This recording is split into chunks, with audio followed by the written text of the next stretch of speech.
방송에서 제공하는 투자 정보는 투자 판단에 대한 조언입니다. 방송에서 제공하는 주식의 가치, 가격 상승 및 가격 하락에 대해서는 방송사에서 보장하지 않습니다.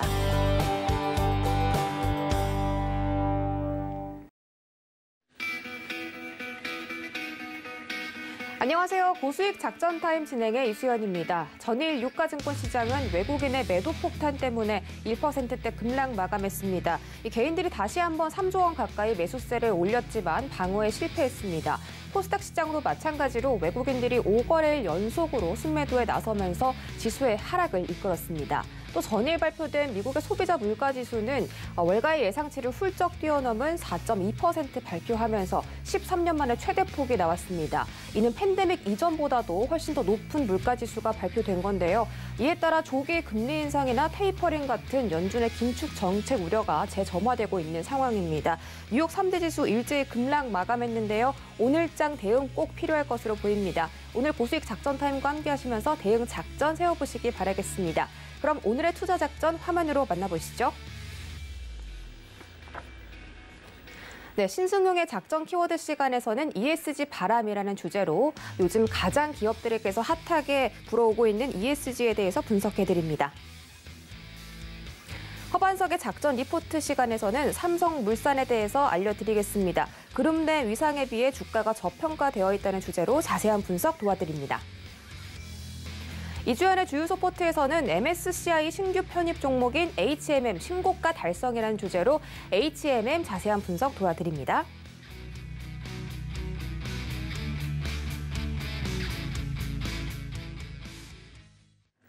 네, 오늘의 투자 작전들 화면으로 살펴보고 왔습니다. 역시나 지금 시장에서 가장 핫한 이슈들만 꼽아서 선정을 해봤는데요. 자, 그렇다면 본격적으로 투자 작전 챙겨보기 위해서 신승용의 작전 키워드 시간으로 넘어가 보도록 하겠습니다. 브레인 코리아 인베스트 신승용 대표님 모셨습니다. 안녕하세요. 네, 안녕하십니까. 네, 반갑습니다. 대표님, 저희가 본격적으로 시작하기 전에 지금 시장 긴급 처방부터 좀 해봐야 될 것 같습니다. 전일 발표된 미국의 소비자 물가지수가 월가의 예상치를 큰 폭으로 뛰어넘었습니다. 13년 만에 최대치라는 결과가 나오면서 시장이 안 그래도 인플레이션에 대한 우려가 심각한데 다시 한번 거의 공포 수준으로 인플레이션 우려가 올라가고 있는데 나스닥이 2.67%까지 급락을 했고 다우존스 지수도 2% 가까이 급락을 한 상태입니다. 오늘 우리 시장 대응해보면 좋을 것 같은데 어떻게 대응해볼까요? 말씀하셨던 대로 그리고 시청자 여러분 다들 이미 인지하고 계시는 바와 같이 미국 3대 증시 모두 급락하면서 마감을 하는 그런 상황이었습니다. 다우지수가 2%, S&P 500이 2.15%, 나스닥 지수가 2.7%에 가까운 어쩌면 상당 부분 급락 상황을 연출하지 않았나라는 그런 생각이 좀 많이 드는데요. 앞서서 말씀을 해주셨다시피 실질적으로 물가에 대한 불안이 사실상 상당 부분 그 투자 심리에 나쁜 영향을 미쳤다라는 부분. 근데 우리 시청자님 이런 부분을 좀 생각을 해보셔야 될 것 같습니다. 지난주 금요일 고용지표가 발표가 됐었는데요. 실질적으로 실업률 자체가 6.0%에서 6.1%로 오히려 안 좋은 지표가 발표가 됐음에도 불구하고 이 부분은 궁극적으로 테이퍼링 이슈랄지 금리 인상 이슈랄지 이런 부분을 더 지연시킬 수 있다라는 조금은 좀 다소간의 오히려 악재를 호재로 인식을 해나가는 그런 투자 심리였다라면 지난밤에 발표된 물가 같은 경우에는 상당 부분 시장의 예상을 뛰어넘었다. 그래서 원래 시장에서의 예상치는 지난 3월 대비 월간 기준으로 전월 대비해서 0.2%의 물가 상승률을 사실상 시장에서 예측을 했었습니다. 근데 실질적으로 발표된 CPI, 소비자 물가 지수는 0.8% 상승으로 나타나게 되면서 기존 예상치 0.2%에 비해서 무려 4배 이상 그 상승률이 높아지는 그런 모습이었다라는 점. 이 부분은 사실상 지난 3월에도 물가지수가 전월 대비, 2월 대비해서 0.6% 급등을 하면서 시장의 상당 부분 부담을 안겨주는 그런 모습이었는데 이번 4월은 그거보다 더 높은 수치인 지난 3월 수치인 0.6%보다 오히려 0.2%포인트 높은 0.8%를 발표를 하면서 시장에 오히려 인플레이션에 대한 부담감을 지난달보다 더욱더 키웠다라는 점. 근데 이 부분이 있습니다. 분명히 제가 이 부분 말씀드렸죠. FOMC에서 가장 주목을 하고 있는 경제 지표는 두 가지입니다. 고용이라는 것 한 가지와 그리고 물가라는 것 한 가지인데 공교롭게 그게 지난 주말 고용 지표가 발표가 됐고 이번 주 그리고 오늘 저녁에는 생산자 물가 지표가 발표가 됩니다. 이 두 가지가 이제 과연 어떻게 투자 심리에 작용을 하게 될 것이냐. 그리고 FOMC의 금리 관련 의사결정에 그리고 자산 축소, 테이퍼링 관련 의사결정에 얼마만큼 영향을 미치게 될 것이냐. 이 부분이 바로 앞으로 유동성 이슈에 유동성 훼손이라는 부분에 상당 부분 큰 영향을 미칠 수밖에 없다라는 점. 그렇기 때문에 고용이라는 지표와 물가라는 지표는 앞으로 상당 기간 우리가 예의주시해야 될 것이다라는 점.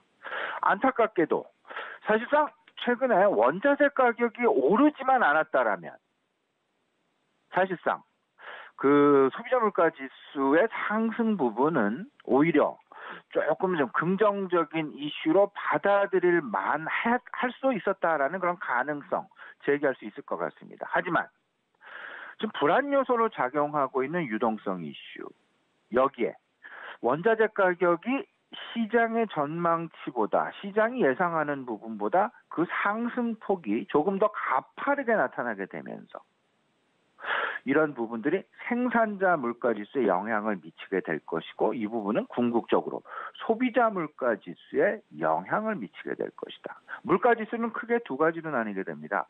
코스트 푸시라는 요인 한 가지와 디맨드 풀이라는 요인 한 가지. 이 두 가지가 과연 어떻게 상호작용을 하면서 어느 쪽으로 더 무게중심이 쏠리게 되느냐가 시장의 투자 심리를 변화시키는 변곡점이 될 수밖에 없는데요. 지금의 상황 어찌 보면 조금 좀 그동안 사실상 디맨드풀 그 수요가 가격을 상승시키는 그런 요인, 아주 긍정적인 요인으로 읽혀왔다라면 지금 현재의 상황은 원자재 가격의 상승폭이 너무 크기 때문에 코스트 푸시라는 원자재 가격의 상승이 단계적으로 경로를 거쳐서 결국은 소비자 물가 상승률에 영향을 미치게 될 수밖에 없는 그런 상황. 지금 보시면 구리 가격이랄지 그 부철금속의 최선호라는 구리 가격의 어떤 상승폭이랄지 곡물의 중심점에 서 있는 옥수수 가격의 움직임이랄지 그리고 우리 실생활과 실질적으로 연관이 되어져 있는 원유 가격의 움직임이랄지 이런 부분을 좀 보시게 되면 원유 가격 지난 밤에도 한 2% 가까운 상승이 나타났었습니다. 원자재 가격이 최근 들어서 계속해서 오르고 있다. 이 이야기는 시장의 관심이 상당 부분 인플레이션 쪽으로 쏠려가고 있다라는 부분을 거꾸로 반증하고 있다라고 생각을 하셔야 될 것 같고요. 이에 따른 시장의 반응 생각을 해보면 실제로 지난번 미국 국채금리 10년물 국채금리가 1.5% 아니면 1.4% 후반까지도 내려갔었습니다. 근데 최근 들어서 다시 사실상 이번 주 지난주 금요일부터 고개를 좀 들기 시작을 했죠. 그래서 지난 밤에는 1.7%에 딱 걸리게 되는 그런 마감을 보였다라는 점. 그래프를 보시게 되면 빨간색 원으로 표시를 해놨는데 6개월 그래프가 되겠습니다. 한동안 좀 그 국채 금리의 하향 안정화를 보이는 듯했지만 1.4%, 1.46, 1.45를 저점으로 해서 다시금 서서히 고개를 들어서 어느덧 1.7까지 오게 되는 그런 모습이었다라는 점. 이게 사실상 시장에 계속해서 어떤 인플레이션에 대한 우려감이 계속해서 작용하고 있다라는 부분을 고스란히 보여주지 않나라는 생각이 있고요. 이런 부분들의 결국은 이를 극복하기 위한 어떤 그 투자 전략의 제일 중심점에는 뭐니 해도 아직 디맨드가 죽진 않았습니다. 수요가 죽진 않았습니다. 수요는 계속 살아나고 있다라는 부분. 근데 여기서 원자재 가격의 상승폭이 너무 크다 보니까 코스트 푸시 요인이 조금은 더 크게 작용을 하더라라는 점. 근데 이게 소비가 계속해서 잘 살아나만 준다라면 결국은 리플레이션과 관련된 순환매들이 나타나게 되면서 시장 경기 민감제에 대한 관심이 커질 수밖에 없지 않겠느냐. 그래서 일단 지금 현재의 상황, 지난밤 미국 증시의 상황, 금리와 관련된 관망 양상, 다소간 우려감의 양상, 여기에 경기 개선에 대한 기대감이 확실히 꺼지지는 않았다, 계속된다. 다만 경기 개선의 속도보다 금리 인상의 속도가 조금 더 가파르게 되거나 인플레이션의 속도가 조금 더 가파르게 된다라면 이는 경기 개선에 부정적인 요인으로 작용될 가능성이 높기 때문에 이에 대한 우려감이 조금씩 커지고 있다라는 쪽으로 관심을 가지시면서요. 결국 경기 민감주에 대한 관심. 그러면서 기술주들은 계속된 관망 양상 내지는 차익 실현의 어떤 그 수요가 커지고 있다라는 부분. 놓치시지 말고 지금 현재의 상황, 인플레이션 관심. 그러면 인플레이션을 해지할 수 있는 우리 주식시장 내에 그 관련 업종은 무엇일까를 살펴보셔야 될 것 같고, 경기 개선은 계속해서 나타나게 됩니다. 다만 고용지표가 조금 좀 둔화 내지는 정체 양상을 보이고 있다라는 부분. 하지만 이 부분은 결국은 경기 부양책이라는 어떤 그 큰 그림 속에서 개선의 가능성이 상당 부분 높지 않을까라는 그런 기대감 여전하다라는 점 생각을 해보면 경기 개선이다라는 쪽 한 가지와 인플레이션 해지라는 부분 한 가지, 이 동시에 교집합을 좀 찾으시면서 시장 폭락한 부분, 그리고 우리 시장 오늘 상당 부분 어려울 수도 있다라는 부분, 하지만 그 속에서 이런 부분을 나의 포트폴리오의 재편의 재구성의 어떤 기초로 삼아야 될 것이다라는 부분 다시 한번 강조해 드립니다. 네, 우리 시장 현재 고용지수와 물가지수를 가장 중요하게 눈여겨보고 있는데요. 전일 발표된 CPI 지수도 그렇고 현재 경기 회복이 함께 이루어지면서 인플레이션은 심화되고 있다. 이에 따른 원자재 가격 급등세도 계속해서 나오고 있고, 우리는 결국 인플레이션을 해지할 수 있는 업종을 포트폴리오에 넣어서 구성을 해봐야겠다. 이런 대응 작전도 세워주셨습니다. 자, 그렇다면 저희 본격적으로 오늘의 첫 번째 키워드 확인하고 가시죠. 네, 오늘의 첫 번째 키워드는 ESG 바람입니다. 요즘 전 세계 기업들이 ESG 부문을 개발하고 성장시키고 있는데요. 오늘 자세히 알아보도록 하겠습니다. 자, 일단 지금 많은 기업들이 이 ESG에 대해서 거론을 하고 있는데 지속 가능한 발전을 추구하는 그런 일종의 철학이죠. 지금 기후 변화에 대해서도 이 금융시장이 좀 주력하고 있고, 연준의 레이얼 브레이너드 이사도 이런 기후 변화가 자산시장의 붕괴를 일으킬 수 있다면서 이 금융기후위원회를 출범시키기도 했습니다. ESG에 대한 자세한 작전 바로 들어보죠. 우리 시청자 여러분들, 제가 항상 말씀을 드리고 있는 부분인데요. 가장 중심점에, 그리고 가장 오래 지속이 될 만한 이슈가 무엇인지를 꼭 마음의 가장 중심점에 두시고 투자 전략의 기초로 항상 삼으셔야 된다라는 말씀을 좀 드린 바가 있습니다. 그런 부분들 중에 하나가 바로 바이든 행정부의 추구 전략. 그리고 또 한 가지가 올해부터 시장 내 상당 부분 바람을 일으키고 있는 매우 중요한 중심 화두가 되겠습니다. ESG라는 것. 우리 시장 다들 이미 이미 알고 계시는, 인지하고 계시는 부분이 되겠습니다. 다시 한번 재확인을 좀 드리고 싶은데요. 지난번 미국 증시 어떤 그런 움직임, 최근 인플레이션에 대한 움직임, 이에 대한 우려감 확산, 이럴 때일수록 조금 더 근원적으로 좀 들어가서 가장 투자 심리의 가장 중심점에서 가장 오랫동안 지속이 될 만한 그런 핵심 화두를 계속해서 나의 포트폴리오의 중심점에 담아둬야 된다라는 부분 꼭 기억을 하셔야 될 것 같습니다. 올해 시장 내 가장 중요한 화두는 ESG가 되겠습니다. 인바이런먼트, 그다음에 소셜, 그다음에 가버넌스. 인바이런먼트 ESG의 E는 환경이고요. S는 사회, 그리고 G는 지배 구조가 되겠습니다. 이게 이제 블랙락이랄지 아니면 해외 유스펀드 그리고 우리나라의 기업들 다들 ESG를 중심으로 해서 ESG 같은 펀드는 ESG 중심의 주주 권한을 이미 행사하고 있다. 블랙락 같은 경우. 그러면서 테슬라 같은 경우도 주주 제한 이사를 적극 반영시키는 그런 모습들. 우리나라 국내 유수의 기업들, LG화학이랄지 포스코, 그리고 전경련까지도 ESG와 관련된 투자, 그리고 ESG 중심의 경영을 이루어가겠다라는 그림.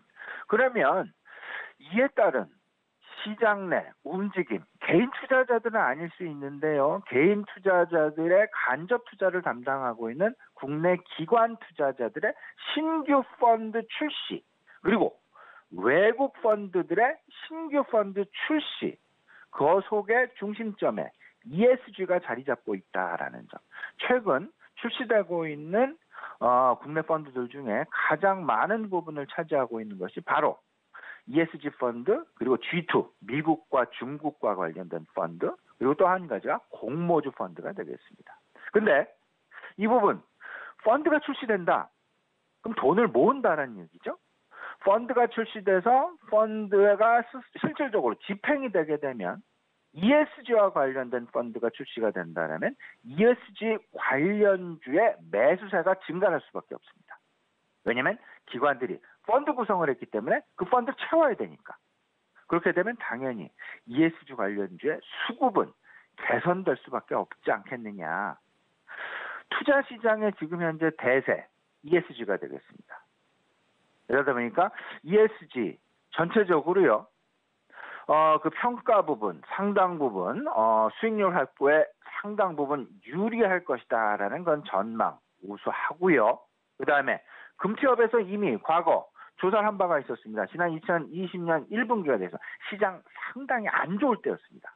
어찌 보면 지금과 같이 조금 불안한 상황들이 계속 지속되는 그런 상황이었다라는 점. 그때 ESG 펀드의 시장 수익률의 60% 이상 수익률을 초과하는 그런 경험치를 갖고 있다. 그만큼 어찌 보면 안정적인 수익을 추구할 수 있는, 어찌 보면 지금 현재와 같은 상황에서 대안이 될 수 있는, 그리고 앞으로 신규 펀드 출시가 계속될 것이기 때문에 이에 대한 수급 상황은 상당 부분 양호할 수밖에 없지 않겠느냐.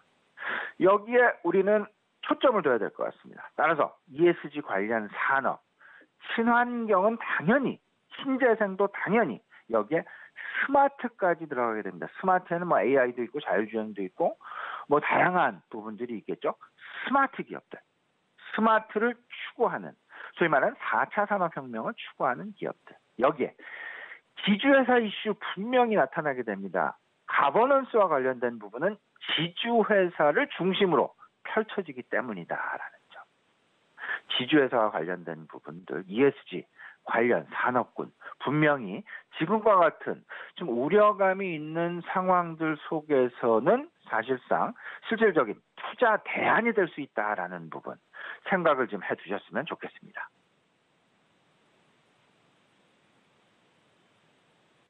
네, ESG에 대해서 자세한 분석 들어봤습니다. 지금 현재 투자 시장의 대세라고 하는데 친환경 관련주나 신재생 에너지 섹터까지 저희가 주로 눈여겨보면 좋겠습니다.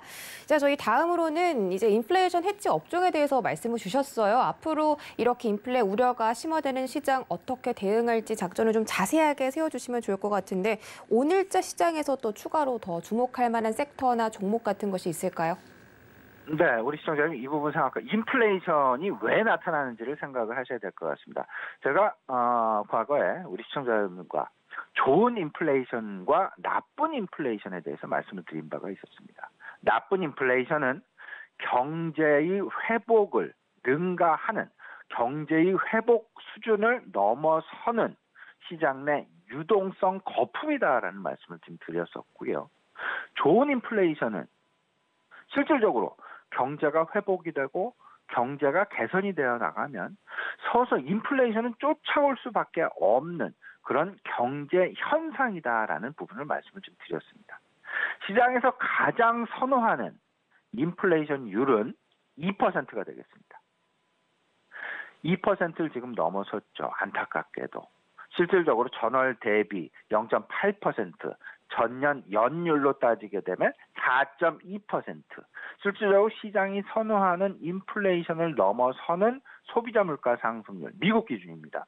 4.2%의 상승률을 보였다. 근데 유동성에 대한 훼손이 나타나기보다는 이를 조금 좀 스무스하게 만들기 위해서 연준은 이미 인플레이션 목표제라는 부분을 도입한 바가 있었습니다. Average Inflation Target, AIT를 도입을 하면서 시장, 인플레이션에 대한 우려감, 섣부른 금리 인상 가능성과 금리 인상 전망에 대한 어찌 보면 완화작용, 이런 부분을 시장과 계속 소통을 해왔다라는 부분. 그럼에도 불구하고 시장은 최근 급격한 어떤 그 소비자 물가 상승률과 오늘 저녁 발표될 미국의 생산자 물가 상승률에 의해서 시장 일시적으로 조금 우려감이 커질 수밖에 없는데 점차 이런 부분 생각해 두셔야 될 것 같습니다. 인플레이션에 나타나는 가장 큰 배경은 경제가 회복된다라는 부분과 유동성이 계속해서 나타나고 있다라는 부분. 따라서 우리가 고민을 해야 될 부분은 두 가지가 되겠습니다. 인플레이션 해지라는 부분과 그다음에 경제 회복이다라는 부분을 동시에 같이 접목시킬 수 있는 업종을 찾아야 되겠다. 앞서서도 말씀을 드렸습니다만은 지금 인플레이션과 관련된 FOMC의 금리 결정과 FOMC의 테이퍼링 이슈에 상당 부분 시장은 주목 내지는 관망을 하고 있는 양상인데 그 중간 정책 목표가 무엇인가 다시 한번 확인을 해드립니다. 고용이라는 부분과 물가라는 부분이 되겠습니다. 어찌 보면 이번 주 시장 내 가장 관심을 가져야 될 이슈는 인플레이션이라는 이슈, 테이퍼링 금리 인상이라는 것, 이 부분 말씀을 드린 바가 있었고요. 또 하나는 실적과 밸류에이션 간의 괴리, 결국 2분기 실적에 주목을 하는 그런 모양새.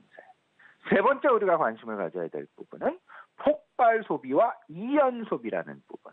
백신의 보급 확산과 관련된 여름철 폭발 소비, 여름철 이연 소비에 대해서 관심을 가져야 됩니다. 그러면 결과가 나오게 됩니다. 인플레이션을 해지하는 부분과 경제 회복이라는 부분에 대한 교집합을 찾아야 되는데 인플레이션 해지, 리플레이션 관련주들이 될 것 같은데요. 원자재와 경기 소재주, 친환경 관련주, 인플레이션 해지 수단이 되겠습니다. 경제 회복, 인플레이션과 같은 동전의 양면 같은 부분인데요. 경제 회복의 중간 고용, 중간 경로를 보자. 경제 회복은 고용과 관련되어 있습니다. 앞서서 말씀드린 인플레이션 해지 수단은 물가와 관련되어 있는 부분이고요. 그러면 경기 부양책과 경제 정상화에 가장 선두에 서 있는 것이 결국은 고용이다라는 부분이고 그렇기 때문에 FOMC와 미국 행정부 옐런 재무장관은 고용 지표에 상당 부분 관심을 가지고 있는 것이고요. 고용이 회복이 된다라면 소득이 당연히 월급을 받게 되니까 소득이 늘어나게 될 것이고 그 늘어난 소득은 결국 소비로 고스란히 이어지게 된다라는 점. 따라서 경기 부양책과 관련이 되어 있는 인프라 관련주 그리고 원자재와 친환경 여기에 소비와 관련이 되어 있는 해운업종 그리고 내구 소비재 업종을 빼놓을 수 없다라는 점. 그러면 여기에 추가적으로 세 가지 지금 현재 진행 중인 이슈도 관심을 가져야 되겠다. 선진국 소비 증가, 백신 선진국들의 이연 소비, 폭발 소비, 보복 소비에 관심을 갖자. 경기 소재주, 내구 소비재, 유통, 여행, 식음료 계속해서 관심 업종에 넣어둬야 될 업종 중에 하나다라는 부분 인플레이션 해지와 백신 관련 선진국들의 보복 소비, 폭발 소비와 관련된 부분이 될 것 같고요. 지금 2분기 실적의 상당 부분 시장은 관심을 가지고 있죠. 공매도 역시 수급과 관련해서 관심을 갖고 있고, 그렇게 된다라면 밸류에이션과 관련된 고평가주 좀 주의가 예상이 된다. 따라서 저 PER 산업군은 조금 우리가 그 공매도 수급이나 아니면 전체적으로 그 실적 개선과 관련해서 상당 부분 유리할 수 있다라는 부분, 편안한 어떤 그 접근이 가능할 것이다라는 부분 말씀 좀 드리고요. 실적 개선, ESG와 관련된 부분, 그리고 지속 성장과 관련된 부분, 증권과 경기 소재, 그리고 소부장, 여기에 신성장 관련주들까지 이렇게 관심을 가져보시면 지금 시장 인플레이션에 대한 우려감이 상당 부분 크게 확산하고 있는 그런 상황이지만 중심을 분명히 가지고 시장의 투자 심리의 변화, 그리고 이를 방어할 수 있는 수단은 무엇인지, 이런 부분이 결국은 시장의 수익률을 내가 능가할 수 있는, 극복할 수 있는 매우 중요한 참고가 되지 않겠나, 이런 생각입니다. 네, 신승용 대표님 지속적으로 폭발 소비와 내구재 소비 관련주를 말씀해 주시고 있습니다. 이 경기 회복과 직결되는 섹터, 그중에서도 실적이 받쳐주는 종목들을 꼭 체크해 보자라고 말씀드리겠습니다. 지금까지 브레인 코리아 인베스트 신승용 대표님과 함께했습니다. 감사합니다.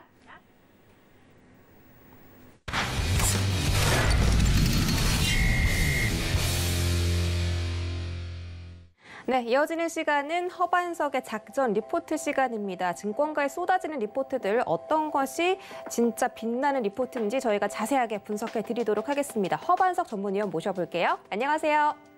네, 안녕하세요. 네, 반갑습니다. 좋은 아침입니다. 오늘은 시장의 급락세가 많이 걱정되는데 그중에서도 우리 허반석 위원님이 꼽아주시는 이 리포트 통해서 저희가 시장 대응 작전 세워보면 좋을 것 같습니다. 오늘의 리포트 바로 화면으로 확인해 보시죠. 네, 오늘의 리포트는 삼성물산입니다. 그룹 내 위상에 비해 주가가 저평가되어 있다는 주제인데 이번 주 지주회사 업종에 대해서 지속적인 설명드리고 있죠. 여러분들이 가장 잘 알고 계시리라 생각하는 삼성그룹의 지주회사 삼성물산, 어떤 매력적인 매수 포인트 있는지 분석해 보겠습니다. 위원님 부탁드릴게요. 네, 이번 주는 지주회사 업종을 좀 살펴보고 있습니다. 화요일은 GS 말씀드렸고요. 어제 수요일에는 스튜디오에 방문을 해서 제가 영풍 사업지주회사를 말씀을 드렸습니다. 오늘도 마찬가지로 사업지주회사로 좀 분류가 될 수 있는 삼성물산 리포트를 가지고 왔는데요. IBK 투자증권에서 올해 5월 3일 목표주가 18만 원을 제시한 리포트와 BNK 투자증권에서 5월 11일 목표주가 20만 원 제시한 리포트 두 가지를 조금 함께 살펴보려고 합니다. 지주회사는 먼저 순수 지주회사와 사업 지주회사로 나눌 수 있다라는 말씀을 드렸습니다.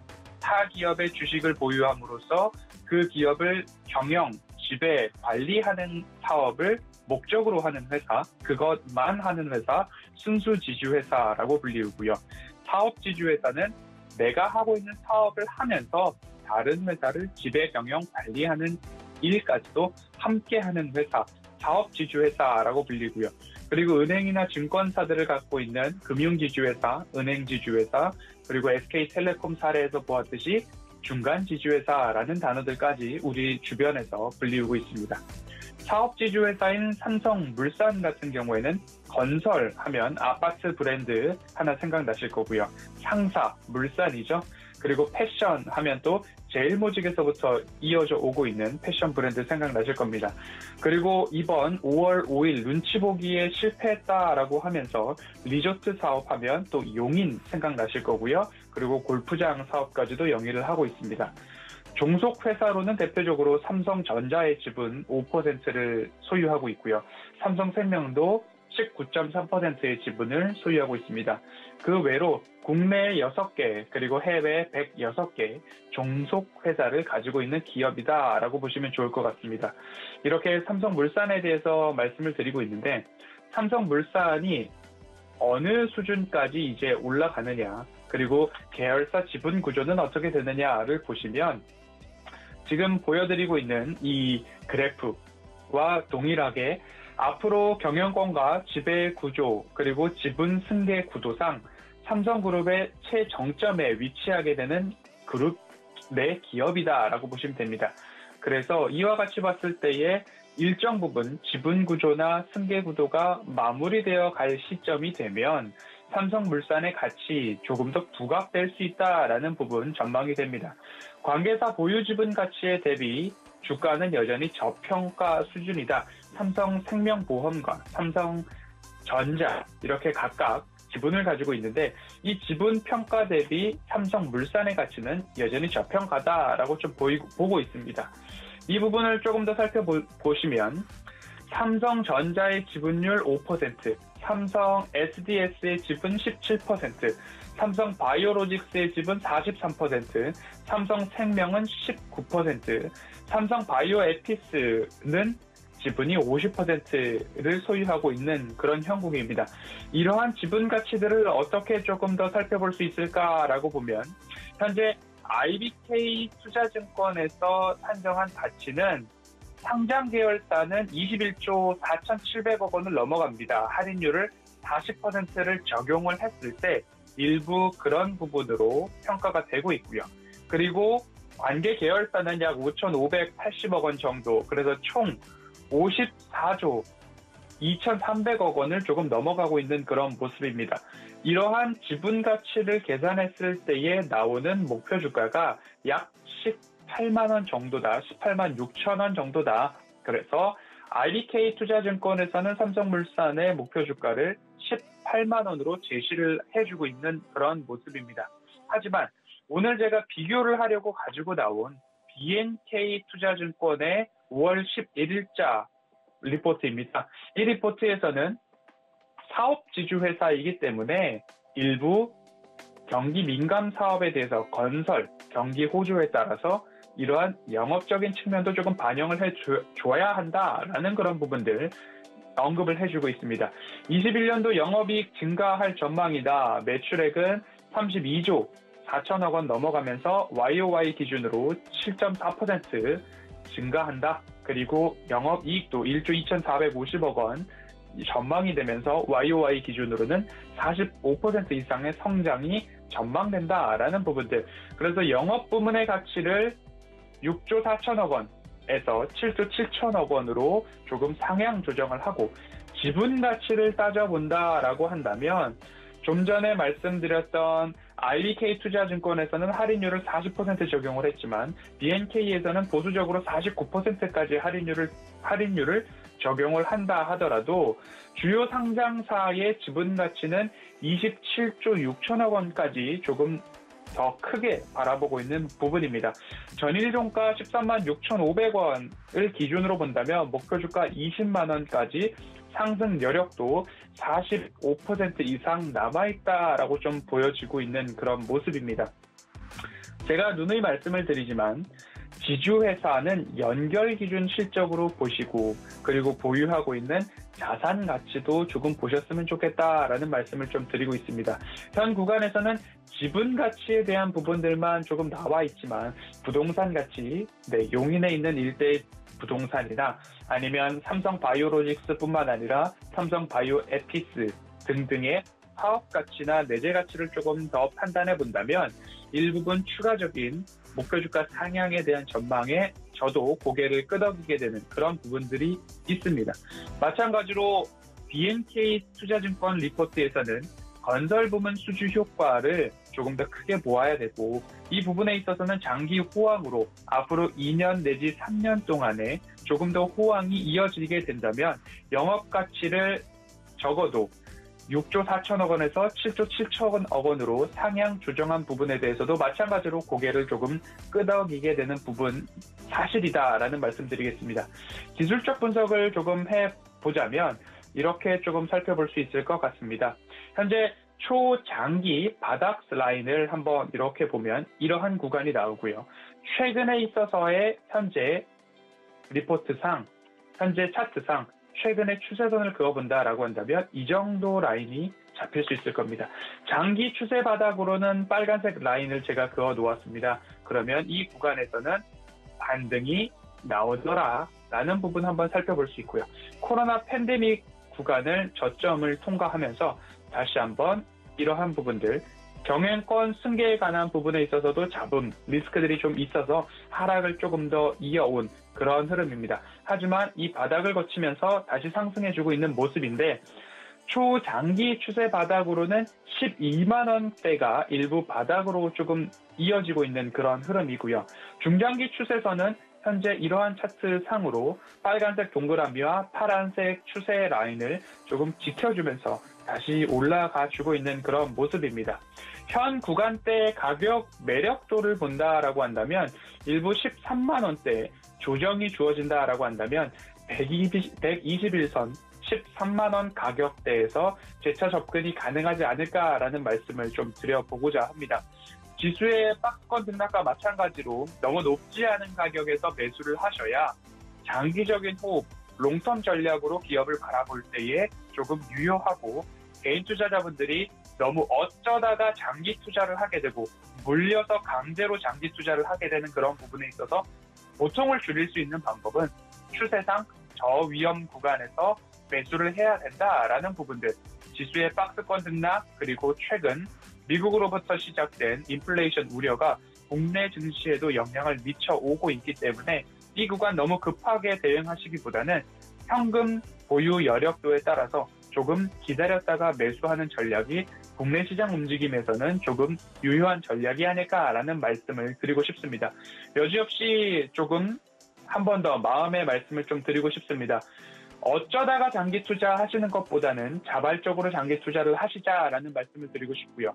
너무 고점 영역에서 욕심을 내서 덜컥 매수를 하거나 기업에 대한 스터디나 분석을 하지 않고 단타성으로 일확천금을 노리거나 달콤한 단타의 유혹에 빠지셨던 분들이 최근 증시의 급락 그리고 외인들의 강매도세에 조금은 어려움을 당하시지 않을까라는 걱정이 앞서는 오늘 장전 마음입니다. 이렇듯이 장기적으로 투자 전략을 세워서 가지고 가시려고 한다면 조금 추세상 저위험 구간에서 매수를 하시자라는 말씀드리고 싶고요. 두 번째로는 기업의 매출액과 영업이익이 증가하는지 꼭 그 기업의 실적을 기반으로 한 그리고 장기적 그리고 미래 먹거리 모멘텀은 무엇인가라는 질문을 스스로 기업을 바라보면서 던지셨을 때 무엇인가 떠오르는 기업이라면 그 기업의 장기 모멘텀은 밝다, 장기 전망은 밝다라고 한번 정리도 해보시고 스터디를 꼭 해보셨으면 좋겠습니다. 오늘은 리포트 이렇게 마감을 하고 싶습니다. 주식은 인내심이 없는 사람의 자산을 인내심이 있는 사람에게 옮기는 도구이다라고 워렌 버핏이 이야기를 했습니다.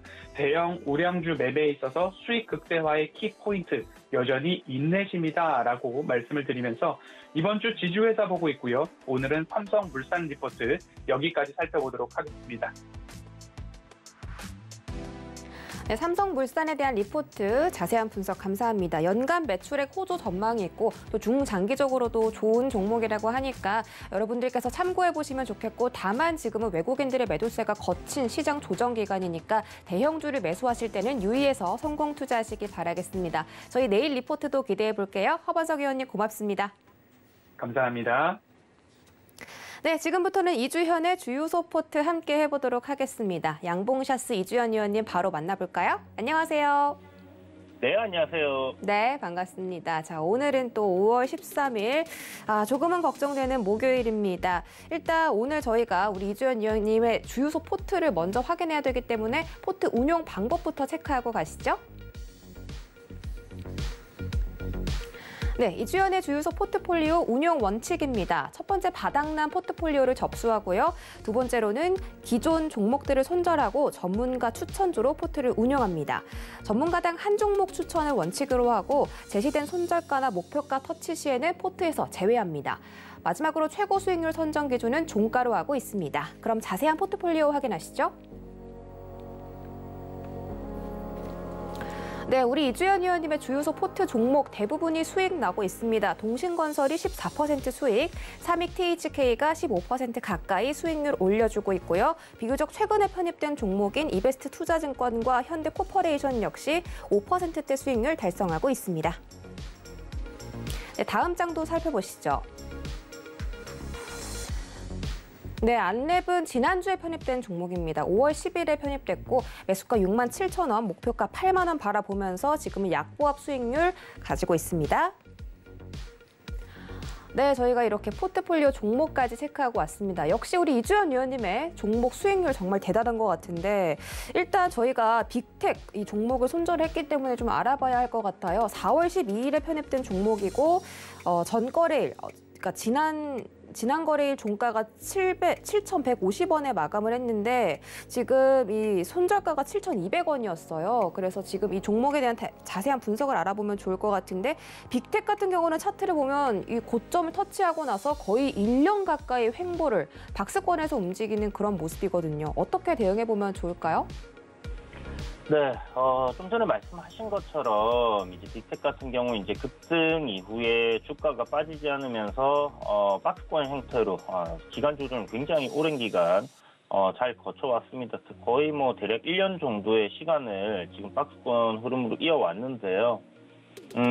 뭐 어저께 그저께 해서 이제 대북 관련주들 그러니까 경협주들이 좀 강세가 나와줬고 그에 반해서 이제 방산주들은 이제 좀 급락이 만들어지는 그런 형태가 만들어졌습니다. 이제 북미 간의 관계 지금 그리고 올해 이번 달 말이죠.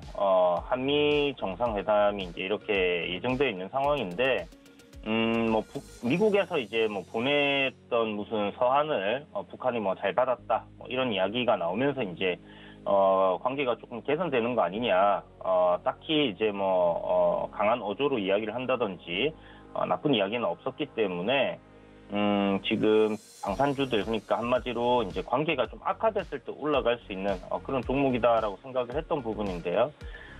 시장이 좀 안 좋은 상황에서 그런 부분들이 부각이 된다 하면 좀 반등을 할 수 있는, 강하게 올라갈 수 있는 종목이다라고 봤었는데, 일단은 전저점 부분을 이탈하는 그 위치에서 7,200원 손절가를 잡았던 부분이고요. 앞에 보시게 되면 지금 3월 15일 날 그리고 3월 16일 날 사이에 갭이 이렇게 열린 구간이 있습니다. 그래서 이 갭 구간은 내려오게 되면 좀 강한 지지와 저항으로 작용을 할 수 있는 부분인데요.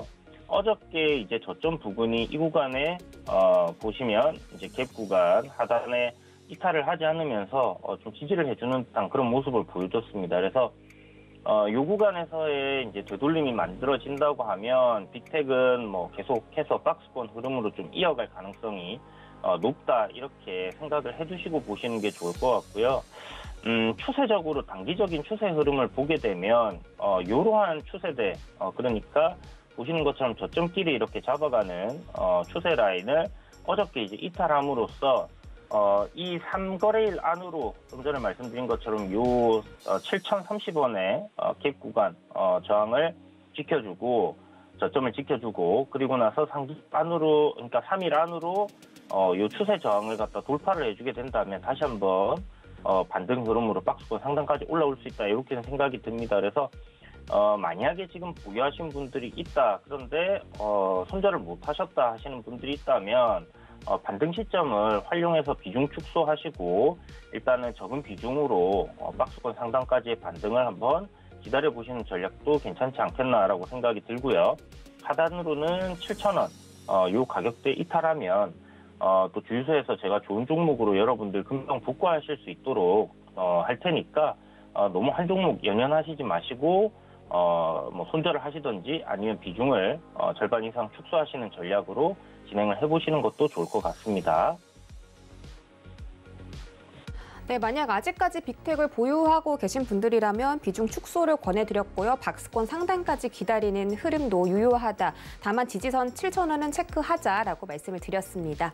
저희 다음으로 알아볼 종목은 HMM입니다. MSCI 신규 편입 종목인데 어제 4가지 종목이 편입됐습니다. HMM과 하이브, SKC, 녹십자 이렇게 4가지 편입됐는데 다른 종목은 거의 하락하거나 녹십자도 한 3% 정도만 상승 마감했는데 HMM만 7%대 급등이 나왔습니다. 아무래도 지금 섹터적으로도 강한 힘을 받고 있기도 한데 앞으로 HMM 주가 전망은 어떻게 보시나요?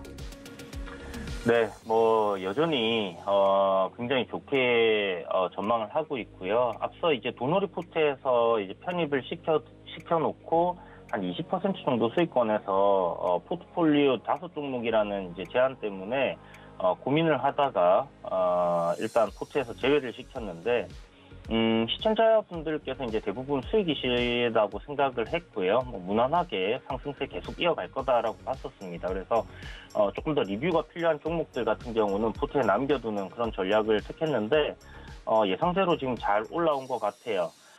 제가 이제 11일, 12일 해서 MSCI 지수 관련된 이슈가 있기 때문에 주가가 굉장히 좀 탄력적으로 움직일 가능성이 높다라고 앞서서 며칠 전부터 이제 이야기를 드렸었고, 이게 실질적으로 이제 편입되는 시점은 5월 28일부터입니다. 그러면 그때부터 이 글로벌 패시브 자금이 유입이 되면서 상승세는 좀 더 이어질 가능성도 높다 이렇게 보는데요.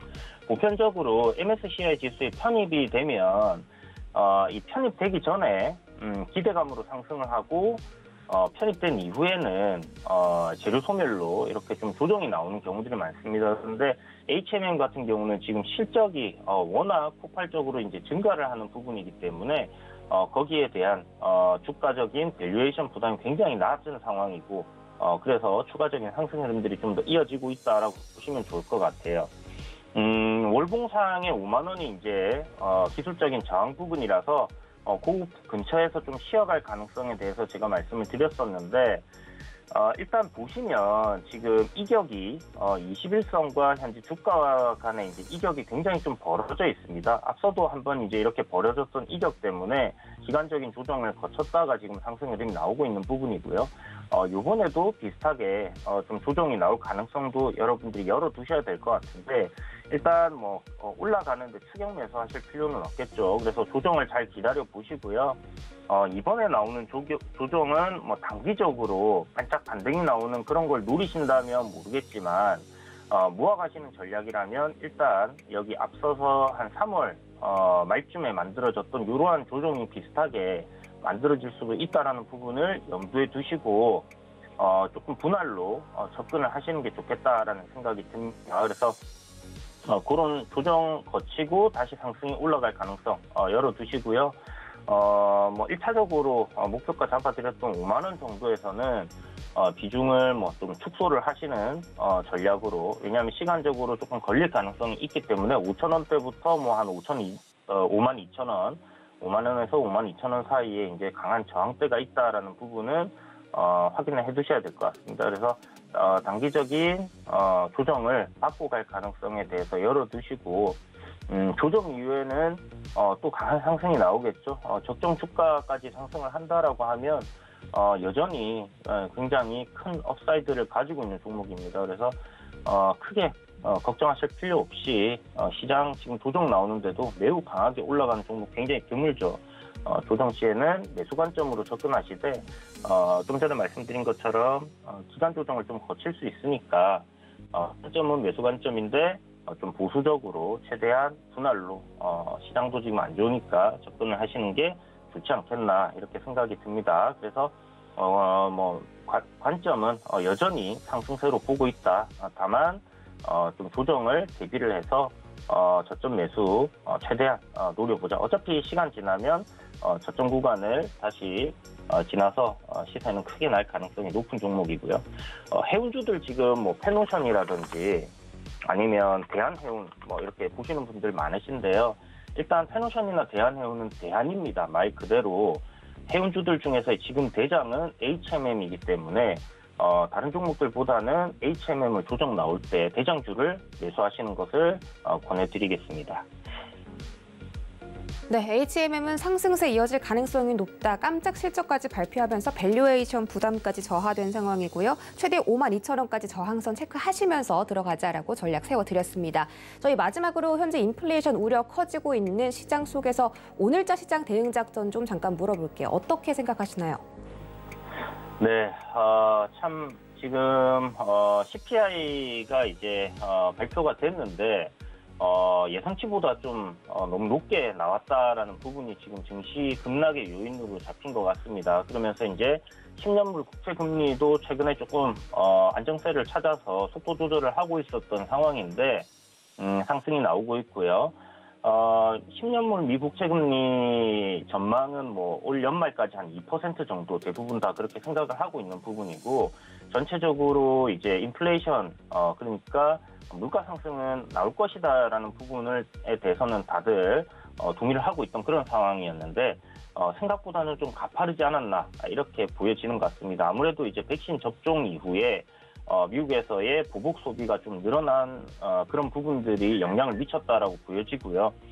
이런 부분은 일시적인 현상일 가능성이 좀 높지 않겠나 이렇게 생각이 듭니다. 그래서 요 다음 달까지의 흐름을 좀 잘 지켜봐야 되는 부분인데, 기술적으로 S&P 500을 봤을 때 지금 추세대 상단을 이제 이런 식으로 저항을 갖다 쭉 만들어 놓고 상승을 해 왔었어요.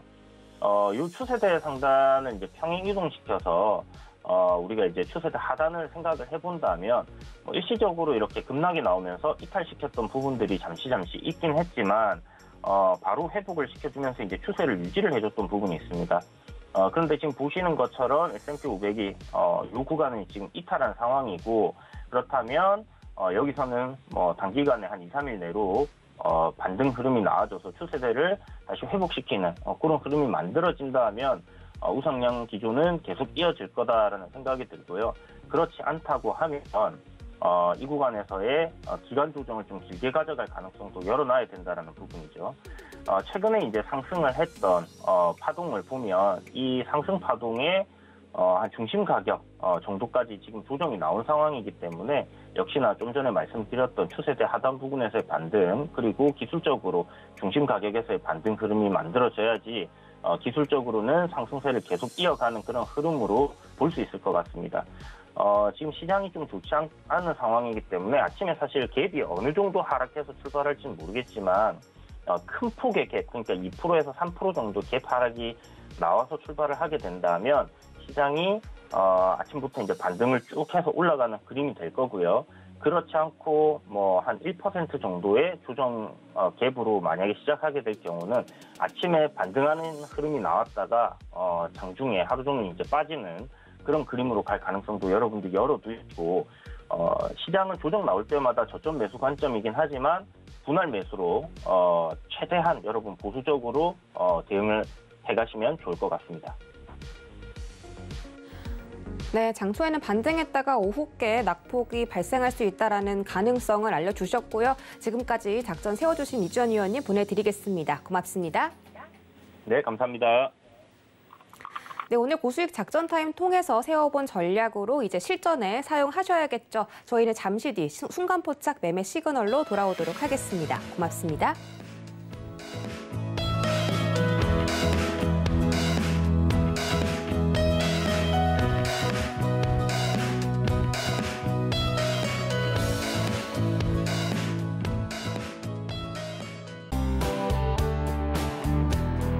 방송에서 제공하는 투자 정보는 투자 판단에 대한 조언입니다. 방송에서 제공하는 주식의 가치, 가격 상승 및 가격 하락에 대해서는 방송사에서 보장하지 않습니다.